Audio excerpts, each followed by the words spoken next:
안녕하세요, 허니월드입니다. 오늘 제가 알아볼 제품은 애플에서 출시한 애플 에어팟입니다. 제가 애플 에어팟을 저번에 개봉기를 한번 올렸었는데요. 올리고 나서 사용을 해보니까 써보니 딱 애플에서 나올 만한 무선 블루투스 이어폰이다 라는 생각이 들었습니다. 상당히 마감도 좋고 화이트의 딱 유광 좋아하죠. 화이트의 유광에 거기다가 완벽한 무선 블루투스, 그리고 맥과 iOS를 쓰는 기기에는 더 쉽게 연동이 된다는 점에서 누가 봐도 애플이 만들 만한 제품이라고 생각이 되는데요. 그렇다면 과연 애플이 만든 이 에어팟이 살만한 가치가 있을까? 라는 의문이 들죠. 저는 오늘 애플이 만든 에어팟에 대해서 알아보도록 하겠습니다.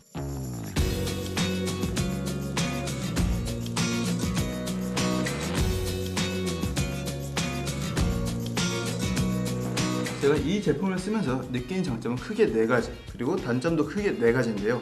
먼저 첫 번째 장점부터 얘기를 해보도록 하겠습니다. 일단 이 제품을 쓰면서 느낀 첫 번째 장점은 완벽한 무선이라는 것입니다.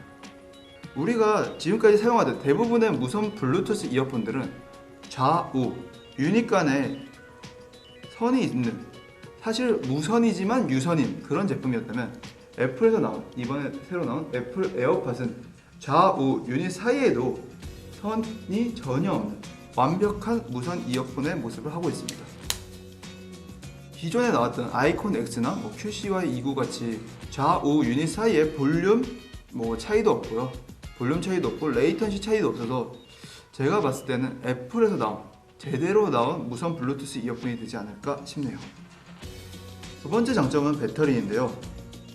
대부분의 진정한 무선 블루투스 이어폰들은 대부분 1시간 반, 길게는 3시간, 굉장히 짧은 배터리를 갖고 있어서 에어팟이 처음 나왔을 때도 과연 얼마나 배터리가 갈까라는 의심과 의문이 들었었는데요. 제가 직접 사용해본 결과 충분히 만족스러운 배터리 타임을 가지고 있습니다.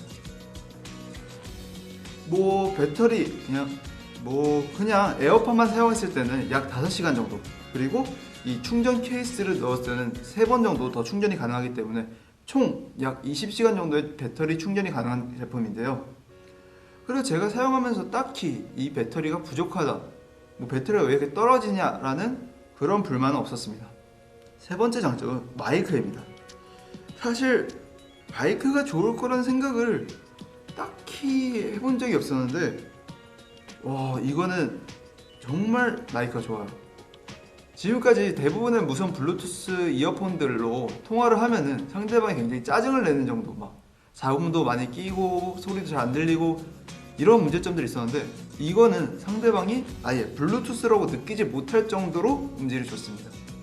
통화 품질이 좋아가지고 그냥 귀에 꽂고 통화를 해도 상대방도 괜찮고 저도 편하게 통화를 할 수 있는, 통화 용도로는 정말 최고 수준의 무선 블루투스 이어폰이 아닐까 싶네요.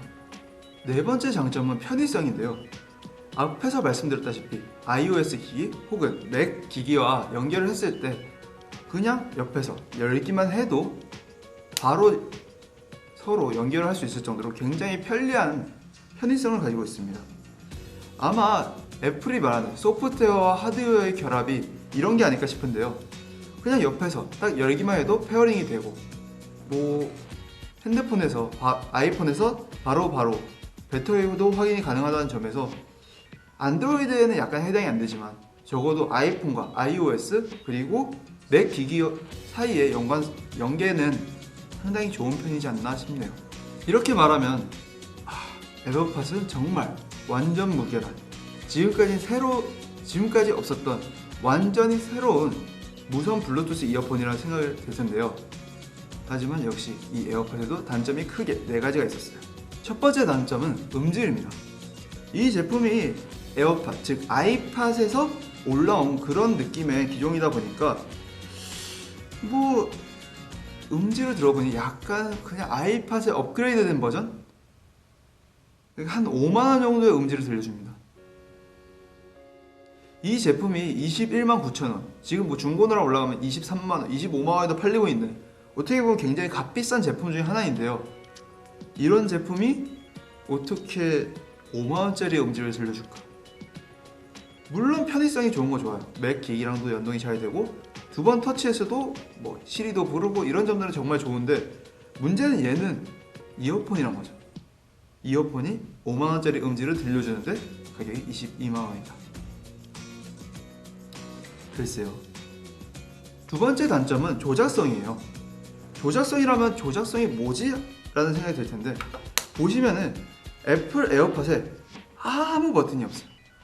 우리가 대부분 쓰는 무선 블루투스 이어폰에는 뭐 페어링 버튼도 있고 볼륨 조절 버튼, 재생 버튼, 여러 가지 버튼들을 이제 무선 블루투스 이어폰에 탑재를 해서 조금 더 우리가 핸드폰을 안 써도 쉽게 사용할 수 있게 만들어져 있는데, 이 제품은 전혀 그런 고려가 없이 아무 버튼이 없어요.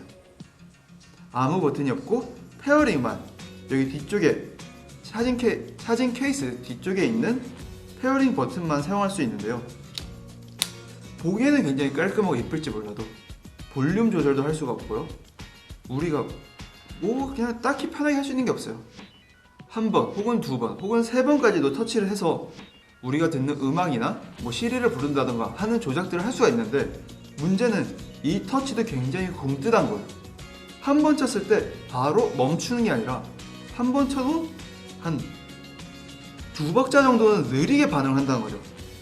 그러다 보니까 내가 지금 이걸 쳤는데 이게 과연 반응이 된 건가? 얘가 인식을 한 건가? 라는 그런 피드백도 없고, 글쎄요. 시리를 불러도 얘한테 시리야 하면서 이 에어팟한테 말하는 게 아니라 아이폰 혹은 맥북에게 시리를 부르는 거라서 직접 시리를 부르는 느낌이 안 나요. 직접 시리를 부르지도 않고요. 버튼도 없고 시리를 부르기도 불편하고 볼륨 조절을 아예 할 수도 없고, 이게 과연 조작이 편리한가? 편의성을 갖췄지만 과연 조작이 진짜로 편리한가에 대해서는 회의적일 수밖에 없겠죠. 세 번째는 생각보다 기본을 못하고 있다는 그런 생각이 든다는 거예요. 먼저 에어팟 기기를 보면 여기 약간의 틈새가 있어서 뭔가 하얀색이었는데 검은색으로 변하는 점들이 있다는 거죠. 뭐 이거 같은 경우에는 뭐 마감이 좋다고 했는데 이걸 의도한 건지 아니면 좌우 유닛 사이에 그냥 유격이 있어서 이렇게 된 건지는 사실 잘 모르겠어요. 근데 기본적인 면에서 살짝 아쉽죠. 게다가 블루투스 W1 칩을 이용해서 레이턴시도 줄이고 조금 더 핸드폰과 아이폰과 에어팟 사이의 연결성을 강조를 했었는데, 그냥 에어팟을 이용해서 음악을 듣는다던가 통화를 할 때는 크게 지장이 없는데 게임을 할 때는 은근히 계속 끊기는 게 느껴진다는 거죠. 하스스톤 한 판당 거의 한 번씩 끊기니까 어느 정도로 끊기는지 대충 알 수가 있겠죠. 네 번째 단점은 이 충전 케이스입니다. 사실 이 충전 케이스가 굉장히 마감도 좋고 배터리도 잘 충전해주고, 뭐 어떻게 보면 치실통 정도의 크기밖에 안 되니까 상당히 가볍게 들고 다닐 수 있다고 생각이 드는데, 얘를 귀에 꽂고 에어팟을 귀에 꽂고 나갈 때 이 충전 케이스를 챙기기가 상당히 귀찮아요. 어떻게 보면 크게 작지만 어떻게 보면 상당히 챙기기 애매하고, 어떻게 보면 약간 보조 배터리 같다고 할까요? 보조 배터리를 항상 챙겨 다니는 분들도 계시지만 사실 잘 안 챙기는 분들도 많잖아요. 그것처럼 얘도 충전 케이스가 은근히 크기가 있어서 항상 갖고 다니기에는 조금 크기가 크지 않나 라는 생각이 듭니다. 게다가 안쪽에는 자석이 있다 보니까 자꾸 먼지가 이렇게 끼어 들어가는 게 별로 깔끔하진 않아 보이죠. 자, 그렇다면 이제 정리를 해드릴게요. 과연 이 애플의 무선 블루투스 이어폰 에어팟을 누가 구매할 것이냐? 첫째, 내가 맥북도 있고 맥북, 아이패드, iOS, 아이폰도 다 가지고 있다 한다면 사세요. 이 제품은 편의성이 좋기 때문에 그냥 옆에서 한번 연 것만으로 맥북, 아이패드, 아이폰에서 모두 다 사용이 가능하고 시리도 쉽게 부를 수 있고 애플에서 설명한 모든 기능들을 다 잘 사용할 수 있어요. 거기다가 맥북, 아이패드, 아이폰 이렇게 뭐 3종 신기를 다 갖고 있는 사람이라면 당연히 끌리니까 사는 게 좋겠죠. 하지만 3종 신기가 아니라 뭐 맥북이나 아이패드, 아이폰 이 셋 중에 한 가지라도 없고 나는 조금 더 아직은 애플 매니아가 아니다 하는 분들에게는 사실 이게 필요할까? 물론 정말 좋은데 이 제품은 22만원이란 말이죠. 만약 이 제품이 10만원대 혹은 10만원 중반대, 후반대는 좀 무리고 10만원 중반대로 나왔으면 저는 추천해 드렸을 거예요. 왜냐면 5만원의 음질이라도 상당히 가볍고 상당히 편하고 빠지지도 않고 뭐 꽤나 음질을 제외하고서는 상당히 괜찮은 제품이니까요. 하지만 이 제품은 22만원이라고 5만원의 음질을 갖고 17만원의 편의성을 갖는다? 차라리 17만원의 음질과 5만원의 편의성이 이어폰 시장에는 더 먹히지 않을까 싶네요. 저는 지금까지 허니월드였고요. 저희 채널 좋아요와 구독, 그리고 저희 페이스북 좋아요, 그리고 저희 블로그 이웃 신청 혹은 공감 눌러주시면 감사드리겠습니다. 저는 지금까지 허니월드였습니다. 감사합니다.